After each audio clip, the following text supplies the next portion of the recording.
ఇవాళ నాకు జరిగింది. కొత్తేం లేదు. కేసీఆర్ కోసం టీఆర్ఎస్ పార్టీ కోసం ఆనాడు తెలంగాణ ఉద్యమం కోసం ఇండ్లు అమ్ముకొని భూములు అమ్ముకొని ప్రతి ఊర్లో టీఆర్ఎస్ కండువా వేసుకొని పోరాటం చేసినటువంటి కార్యకర్తలు ఎక్కడున్నారు? ఇవాళ ఒక్క గుళ్ళ మెంబర్ ఇయర్ రాలేదా? ఒక్క గుడి చైర్మన్ ఇయర్ రాలేదా?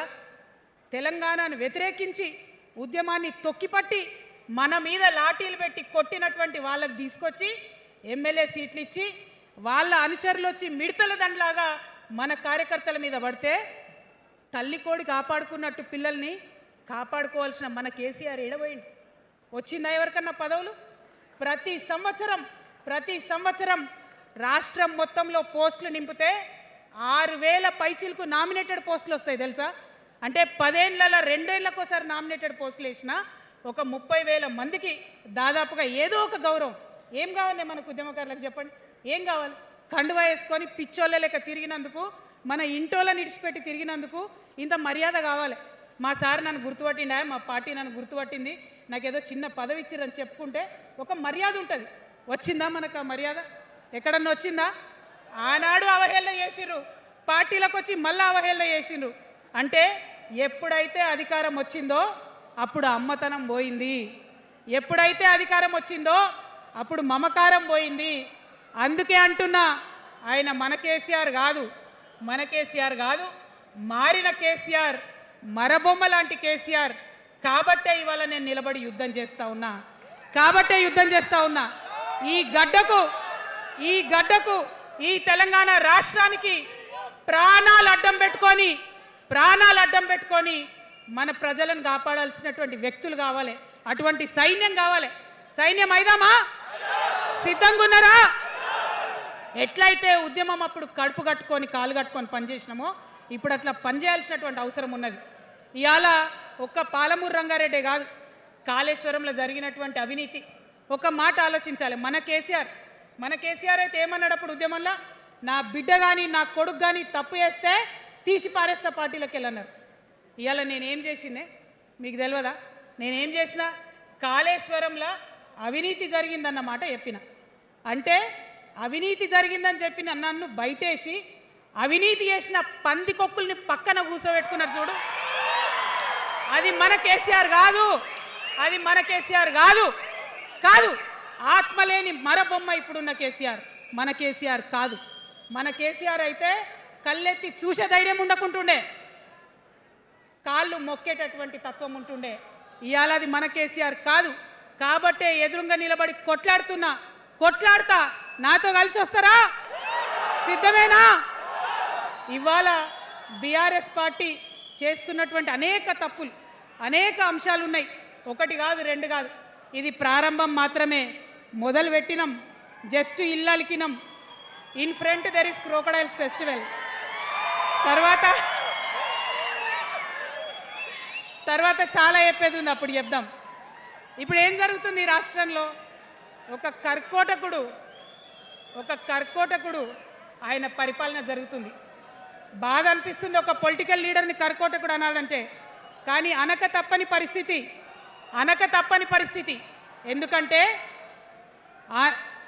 ఎందుకంటే మొన్న ఖమ్మంలో వెలుగుమట్లలో అన్ని పర్మిషన్స్ ఉన్నాయి, అన్ని కాయిదాలు ఉన్నాయి. అర్ధరాత్రి పోయి ఇల్లు కూలగొడితే ఒక నిండు గర్భిణి టెన్షన్తోని అబార్షన్ అయిపోతే ఆ తండ్రి ఏడ్చిన ఏడ్పులు, ఆ తండ్రి రోదన ఇంకా కూడా ఈ చెవులకు వినబడుతుంది. కాబట్టి ఇప్పుడున్న సీఎంని కర్కోటకుడనే అంట, హిట్లర్ అనే అంట. 2 నెలల చిన్న పాప పసికందు కుమ్మెర గ్రామంలో చచ్చిపోతే ఇప్పటి వరకు కూడా కేసు పెడతలేరు. హోంమంత్రి కూడా ముఖ్యమంత్రే, ఆయనకు తీరిక లేదు పాపం. చిన్న పసికందు చచ్చిపోతే ఇప్పటి వరకు కేసు పెడతలేరు. అందుకే అంటున్నా, కర్కోటకుడైనటువంటి సీఎం పరిపాలనలో ఉన్నాం. ఖచ్చితంగా కొట్లాడాల్సిందే. మనం ఏదైతే గురుకులాలు ఉన్నాయో వాటిలో విషం పెట్టి పిల్లల్ని చంపుతా ఉన్నారు. అయినా సరే విద్యాశాఖ మంత్రిగా ఉన్న సీఎం మాట్లాడతలేడు. అందుకే కర్కోటకుడు అంటా ఉన్నాం, అందుకే హిట్లర్ అంటా ఉన్నాం. కర్ల రాజేష్ అనేటటువంటి దళిత యువకుడు కస్టడీలో చచ్చిపోతే ఇప్పటి వరకు కూడా దానికి బాధ్యులైన పోలీసులను ఏం చర్యలు తీసుకోలేదు వాళ్ళ మీద. అందుకే కర్కోటకుడు అంటా ఉన్నాం, అందుకే హిట్లర్ అంటా ఉన్నాం. పిడికిలి బిగించి ఇప్పుడున్నటువంటి రాక్షస కాంగ్రెస్ పైన ఖచ్చితంగా కొట్లాడతాం, అందరికన్నా ఎక్కువ కొట్లాడతాం. ఇప్పుడు మనమే ప్రధాన ప్రతిపక్షం అవుతాం, 2 ఏళ్ల తర్వాత మనమే అధికార పక్షం అవుతాం. ఖచ్చితంగా అధికారంలోకి వస్తాం. ఎందుకోసం వస్తాం అంటే నేను ఒక మాట చెప్పాలి మీకు, అందరినీ మనం మాటలు అంటున్నాం కదా, we are opposing everybody, we are criticising everybody, but what is the solution? Don't oppose without propose అని కాన్షీరామ్ గారు చెప్పారు, నేను చెప్పలే. డోంట్ అపోజ్ వితౌట్ ప్రపోజ్ అని. సో నేను కొన్ని ప్రపోజల్స్ తెలంగాణ ప్రజల ముందు పెట్టాలనుకుంటున్నా. నేను ఈ 3 పార్టీలు అధర్మంతో నిండిపోయినాయి, అవినీతితో నిండిపోయినాయి, బంధుప్రీతితో నిండిపోయినాయి, కుటుంబ అవినీతి పరిపాలనతో నిండిపోయినాయి. కాబట్టి నేను ఒక ప్రపోజల్ చెప్తున్నా. ఈ 3 పార్టీల మీద ఆనాడు భగవంతుడు శ్రీకృష్ణుడు చెప్పినట్టు పాంచజన్యం, ఆయన శంఖం పేరు, యుద్ధంకి ముందు పాంచజన్యం ఎట్లయితే పూరిస్తారో మనం కూడా పాంచజన్యం పూరిద్దాం. ఒక 5 అంశాలను ప్రధానంగా తీసుకుందాం. ఆ 5 అంశాల కోసం ఇప్పుడు కొట్లాడదాం, రేపు ప్రభుత్వంలోకి వచ్చిన తర్వాత మన ప్రజలకు ఇద్దాం. ఏం అంశాలు అవి? మొట్టమొదటిది విద్య. ఇవాళ గవర్నమెంట్ స్కూల్స్ అంటే ఆనాడు కేసీఆర్ గారు స్కూల్ బంద్ చేసుకుంటూ వచ్చారు, అదే రేవంత్ రెడ్డి గారు కొనసాగిస్తున్నారు. ఎక్కడా కూడా ప్రభుత్వ పాఠశాలలలో వసతులు లేవు. వాష్రూమ్ ఉండదు, వాచ్మెన్ ఉండడు, అటెండర్ ఉండడు, పిల్లలే పోయి బెల్లు కొట్టుకోవాలి, పిల్లలే పోయి బాత్రూమ్లు కడుక్కోవాలి, మంచినీళ్ళు ఉండవు, భయంకరమైన పరిస్థితి ఉంది. నేనేమంటా అంటే గుడిని ఎంత పవిత్రంగా చూస్తామో బడిని కూడా అంతే పవిత్రంగా చూడాలి.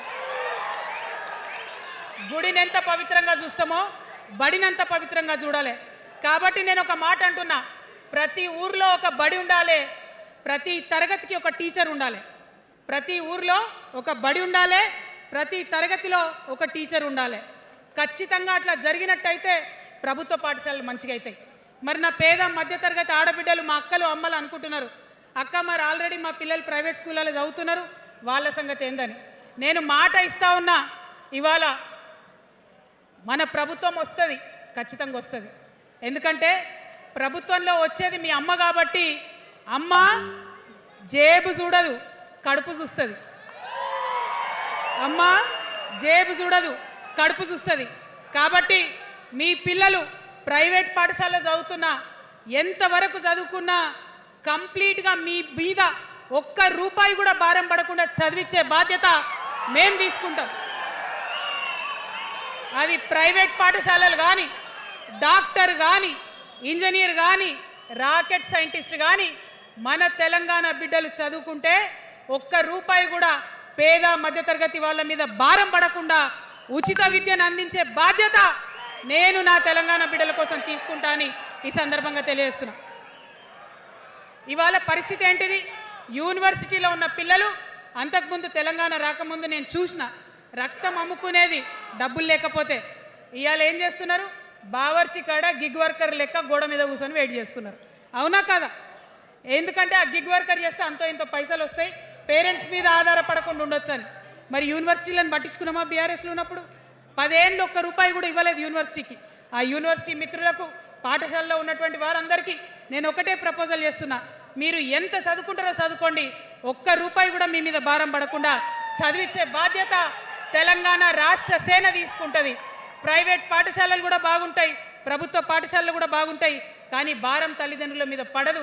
అది మీ అమ్మ ప్రభుత్వంలో జరగబోతుందని, మీ తల్లి ప్రభుత్వంలో జరగబోతుందని మీకు మాటిస్తా ఉన్నా. సెకండ్, మనకేమవుతుంది? మన తెలంగాణలో పేద మధ్యతరగతి ప్రజలకు ఏమవుతుంది? ఎవరన్నా ఇంట్లో రోగం వస్తే, ఒక యాక్సిడెంట్ అయితే ఇల్లు గుల్లవుతుంది. అందుకే ఆలోచన చేసి వైద్యం గురించి ఒక నిర్ణయం తీసుకున్నా. మన రెండో అంశం పాంచజన్యంలో వైద్యం కోసం అనేక అగచాట్లు పడుతున్నారు, అనేక ఇబ్బందులు పడుతూ ఉన్నారు. నేను ఒకటే మాట ఇస్తా ఉన్నా, ఏ రోగమన్నా రాని, ఎంత పెద్ద హాస్పిటల్ అన్నా కానీ, మన తెలంగాణలో మన జబ్బు ఎక్కడ తగ్గుతుందో అక్కడ మీ జేబులకెళ్ళి ఒక్క రూపాయి ఖర్చు కాకుండా ఉచిత వైద్యం అందించే బాధ్యత మేము తీసుకుంటా ఉన్నాం. తనం పోయింది. ఎప్పుడైతే అధికారం వచ్చిందో అప్పుడు మమకారం పోయింది. అందుకే అంటున్నా, ఆయన మన కేసీఆర్ కాదు, మారిన కేసీఆర్, మరబొమ్మ లాంటి కేసీఆర్. కాబట్టే ఇవాళ నేను నిలబడి యుద్ధం చేస్తా ఉన్నా, కాబట్టే యుద్ధం చేస్తా ఉన్నా. ఈ గడ్డకు ఈ తెలంగాణ రాష్ట్రానికి ప్రాణాలు అడ్డం పెట్టుకొని మన ప్రజలను కాపాడాల్సినటువంటి వ్యక్తులు కావాలి, అటువంటి సైన్యం కావాలి. సైన్యం అయిదామా? సిద్ధంగా ఉన్నారా? ఎట్లయితే ఉద్యమం అప్పుడు కడుపు కట్టుకొని కాలు కట్టుకొని పనిచేసినామో ఇప్పుడు అట్లా పనిచేయాల్సినటువంటి అవసరం ఉన్నది. ఇవాళ ఒక్క పాలమూరు రంగారెడ్డి కాదు, కాళేశ్వరంలో జరిగినటువంటి అవినీతి. ఒక మాట ఆలోచించాలి. మన కేసీఆర్ అయితే ఏమన్నాడు అప్పుడు ఉద్యమంలో? నా బిడ్డ కానీ నా కొడుకు కానీ తప్పు చేస్తే తీసి పారేస్తా పార్టీలోకి వెళ్ళన్నారు. ఇవాళ నేనేం చేసిందే మీకు తెలియదా? నేనేం చేసిన? కాళేశ్వరంలో అవినీతి జరిగిందన్నమాట చెప్పిన. అంటే అవినీతి జరిగిందని చెప్పిన నన్ను బయటేసి అవినీతి చేసిన పందికొక్కుల్ని పక్కన కూర్చోబెట్టుకున్నారు చూడు. అది మన కేసీఆర్ కాదు. ఆత్మలేని మరబొమ్మ ఇప్పుడున్న కేసీఆర్. మన కేసీఆర్ కాదు. మన కేసీఆర్ అయితే కళ్ళెత్తి చూసే ధైర్యం ఉండకుంటుండే, కాళ్ళు మొక్కేటటువంటి తత్వం ఉంటుండే. ఇవాళ అది మన కేసీఆర్ కాదు. కాబట్టే ఎదురుగా నిలబడి కొట్లాడతా. నాతో కలిసి వస్తారా? సిద్ధమేనా? ఇవాళ బీఆర్ఎస్ పార్టీ చేస్తున్నటువంటి అనేక తప్పులు, అనేక అంశాలు ఉన్నాయి. ఒకటి కాదు, రెండు కాదు. ఇది ప్రారంభం మాత్రమే. మొదలు పెట్టినాం, జస్ట్ ఇల్లలికినాం.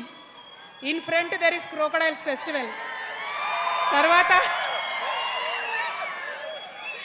తర్వాత చాలా చెప్పేది ఉంది, అప్పుడు చెప్దాం. ఇప్పుడు ఏం జరుగుతుంది ఈ రాష్ట్రంలో? ఒక కర్కోటకుడు ఆయన పరిపాలన జరుగుతుంది. బాధ అనిపిస్తుంది ఒక పొలిటికల్ లీడర్ని కర్కోటకుడు అనాలంటే. కానీ అనక తప్పని పరిస్థితి. ఎందుకంటే మొన్న ఖమ్మంలో వెలుగుమట్లలో అన్ని పర్మిషన్స్ ఉన్నాయి, అన్ని కాయిదాలు ఉన్నాయి. అర్ధరాత్రి పోయి ఇల్లు కూలగొడితే ఒక నిండు గర్భిణి టెన్షన్తోని అబార్షన్ అయిపోతే ఆ తండ్రి ఏడ్చిన ఏడ్పులు, ఆ తండ్రి రోదన ఇంకా కూడా ఈ చెవులకు వినబడుతుంది. కాబట్టి ఇప్పుడున్న సీఎంని కర్కోటకుడనే అంట, హిట్లర్ అనే అంట. 2 నెలల చిన్న పాప పసికందు కుమ్మెర గ్రామంలో చచ్చిపోతే ఇప్పటి వరకు కూడా కేసు పెడతలేరు. హోంమంత్రి కూడా ముఖ్యమంత్రే, ఆయనకు తీరిక లేదు పాపం. చిన్న పసికందు చచ్చిపోతే ఇప్పటి వరకు కేసు పెడతలేరు. అందుకే అంటున్నా, కర్కోటకుడైనటువంటి సీఎం పరిపాలనలో ఉన్నాం. ఖచ్చితంగా కొట్లాడాల్సిందే. మనం ఏదైతే గురుకులాలు ఉన్నాయో వాటిలో విషం పెట్టి పిల్లల్ని చంపుతా ఉన్నారు. అయినా సరే విద్యాశాఖ మంత్రిగా ఉన్న సీఎం మాట్లాడతలేడు. అందుకే కర్కోటకుడు అంటా ఉన్నాం, అందుకే హిట్లర్ అంటా ఉన్నాం. కర్ల రాజేష్ అనేటటువంటి దళిత యువకుడు కస్టడీలో చచ్చిపోతే ఇప్పటి వరకు కూడా దానికి బాధ్యులైన పోలీసులను ఏం చర్యలు తీసుకోలేదు వాళ్ళ మీద. అందుకే కర్కోటకుడు అంటా ఉన్నాం, అందుకే హిట్లర్ అంటా ఉన్నాం. పిడికిలి బిగించి ఇప్పుడున్నటువంటి రాక్షస కాంగ్రెస్ పైన ఖచ్చితంగా కొట్లాడతాం, అందరికన్నా ఎక్కువ కొట్లాడతాం. ఇప్పుడు మనమే ప్రధాన ప్రతిపక్షం అవుతాం. 2 ఏళ్ల తర్వాత మనమే అధికార పక్షం అవుతాం. ఖచ్చితంగా అధికారంలోకి వస్తాం. ఎందుకోసం వస్తాం అంటే నేను ఒక మాట చెప్పాలి. అందరినీ మనం మాటలు అంటున్నాం కదా, we are opposing everybody, we are criticising everybody. But what is the solution? Don't oppose without propose అని కాన్శీరామ్ గారు చెప్పారు. నేను చెప్పలే, డోంట్ అపోజ్ వితౌట్ ప్రపోజ్ అని. సో నేను కొన్ని ప్రపోజల్స్ తెలంగాణ ప్రజల ముందు పెట్టాలనుకుంటున్నా. నేను ఈ 3 పార్టీలు అధర్మంతో నిండిపోయినాయి, అవినీతితో నిండిపోయినాయి, బంధుప్రీతితో నిండిపోయినాయి, కుటుంబ అవినీతి పరిపాలనతో నిండిపోయినాయి. కాబట్టి నేను ఒక ప్రపోజల్ చెప్తున్నా. ఈ 3 పార్టీల మీద ఆనాడు భగవంతుడు శ్రీకృష్ణుడు చెప్పినట్టు పాంచజన్యం, ఆయన శంఖం పేరు, యుద్ధంకి ముందు పాంచజన్యం ఎట్లయితే పూరిస్తారో మనం కూడా పాంచజన్యం పూరిద్దాం. ఒక 5 అంశాలను ప్రధానంగా తీసుకుందాం. ఆ 5 అంశాల కోసం ఇప్పుడు కొట్లాడదాం. రేపు ప్రభుత్వంలోకి వచ్చిన తర్వాత మన ప్రజలకు ఇద్దాం. ఏం అంశాలు అవి? మొట్టమొదటిది విద్య. ఇవాళ గవర్నమెంట్ స్కూల్స్ అంటే ఆనాడు కేసీఆర్ గారు స్కూల్ బంద్ చేసుకుంటూ వచ్చారు, అదే రేవంత్ రెడ్డి గారు కొనసాగిస్తున్నారు. ఎక్కడా కూడా ప్రభుత్వ పాఠశాలలలో వసతులు లేవు. వాష్రూమ్ ఉండదు, వాచ్మెన్ ఉండడు, అటెండర్ ఉండడు, పిల్లలే పోయి బెల్లు కొట్టుకోవాలి, పిల్లలే పోయి బాత్రూమ్లు కడుక్కోవాలి, మంచినీళ్ళు ఉండవు, భయంకరమైన పరిస్థితి ఉంది. నేనేమంటా అంటే గుడిని ఎంత పవిత్రంగా చూస్తామో బడిని కూడా అంతే పవిత్రంగా చూడాలి. గుడిని ఎంత పవిత్రంగా చూస్తామో బడిని అంత పవిత్రంగా చూడాలి. కాబట్టి నేను ఒక మాట అంటున్నా, ప్రతి ఊర్లో ఒక బడి ఉండాలి, ప్రతి తరగతికి ఒక టీచర్ ఉండాలి. ప్రతి ఊర్లో ఒక బడి ఉండాలి, ప్రతి తరగతిలో ఒక టీచర్ ఉండాలి. ఖచ్చితంగా అట్లా జరిగినట్టయితే ప్రభుత్వ పాఠశాలలు మంచిగా అవుతాయి. మరి నా పేద మధ్యతరగతి ఆడబిడ్డలు, మా అక్కలు అమ్మలు అనుకుంటున్నారు, అక్క మరి ఆల్రెడీ మా పిల్లలు ప్రైవేట్ స్కూళ్ళలో చదువుతున్నారు, వాళ్ళ సంగతి ఏందని. నేను మాట ఇస్తా ఉన్నా, ఇవాళ మన ప్రభుత్వం వస్తుంది, ఖచ్చితంగా వస్తుంది. ఎందుకంటే ప్రభుత్వంలో వచ్చేది మీ అమ్మ కాబట్టి అమ్మ జేబు చూడదు, కడుపు చూస్తుంది. అమ్మ జేబు చూడదు, కడుపు చూస్తుంది. కాబట్టి మీ పిల్లలు ప్రైవేట్ పాఠశాలలో చదువుతున్నా, ఎంతవరకు చదువుకున్నా కంప్లీట్గా మీ మీద ఒక్క రూపాయి కూడా భారం పడకుండా చదివించే బాధ్యత మేము తీసుకుంటాం. అది ప్రైవేట్ పాఠశాలలు కానీ, డాక్టర్ కానీ, ఇంజనీర్ కానీ, రాకెట్ సైంటిస్ట్ కానీ మన తెలంగాణ బిడ్డలు చదువుకుంటే ఒక్క రూపాయి కూడా పేద మధ్యతరగతి వాళ్ళ మీద భారం పడకుండా ఉచిత విద్యను అందించే బాధ్యత నేను నా తెలంగాణ బిడ్డల కోసం తీసుకుంటా అని ఈ సందర్భంగా తెలియజేస్తున్నా. ఇవాళ పరిస్థితి ఏంటిది? యూనివర్సిటీలో ఉన్న పిల్లలు అంతకుముందు తెలంగాణ రాకముందు నేను చూసిన రక్తం అమ్ముకునేది డబ్బులు లేకపోతే. ఇవాళ ఏం చేస్తున్నారు? బావర్చి కాడ గిగ్ వర్కర్ లెక్క గోడ మీద కూర్చొని వెయిట్ చేస్తున్నారు. అవునా కదా? ఎందుకంటే ఆ గిగ్ వర్కర్ చేస్తే అంతో ఇంత పైసలు వస్తాయి, పేరెంట్స్ మీద ఆధారపడకుండా ఉండొచ్చు అని. మరి యూనివర్సిటీలను పట్టించుకున్నామా? బీఆర్ఎస్లో ఉన్నప్పుడు 10 ఏళ్ళు ఒక్క రూపాయి కూడా ఇవ్వలేదు యూనివర్సిటీకి. ఆ యూనివర్సిటీ మిత్రులకు, పాఠశాలలో ఉన్నటువంటి వారందరికీ నేను ఒకటే ప్రపోజల్ చేస్తున్నా, మీరు ఎంత చదువుకుంటారో చదువుకోండి, ఒక్క రూపాయి కూడా మీ మీద భారం పడకుండా చదివించే బాధ్యత తెలంగాణ రాష్ట్ర సేన తీసుకుంటుంది. ప్రైవేట్ పాఠశాలలు కూడా బాగుంటాయి, ప్రభుత్వ పాఠశాలలు కూడా బాగుంటాయి, కానీ భారం తల్లిదండ్రుల మీద పడదు. అది మీ అమ్మ ప్రభుత్వంలో జరగబోతుందని, మీ తల్లి ప్రభుత్వంలో జరగబోతుందని మీకు మాటిస్తా ఉన్నా. సెకండ్, మనకేమవుతుంది? మన తెలంగాణలో పేద మధ్యతరగతి ప్రజలకు ఏమవుతుంది? ఎవరన్నా ఇంట్లో రోగం వస్తే, ఒక యాక్సిడెంట్ అయితే ఇల్లు గుల్లవుతుంది. అందుకే ఆలోచన చేసి వైద్యం గురించి ఒక నిర్ణయం తీసుకున్నా. మన రెండో అంశం పాంచజన్యంలో వైద్యం కోసం అనేక అగచాట్లు పడుతున్నారు, అనేక ఇబ్బందులు పడుతూ ఉన్నారు. నేను ఒకటే మాట ఇస్తా ఉన్నా, ఏ రోగమన్నా రాని, ఎంత పెద్ద హాస్పిటల్ అన్నా కానీ, మన తెలంగాణలో మన జబ్బు ఎక్కడ తగ్గుతుందో అక్కడ మీ జేబులకెళ్ళి ఒక్క రూపాయి ఖర్చు కాకుండా ఉచిత వైద్యం అందించే బాధ్యత మేము తీసుకుంటా ఉన్నాం.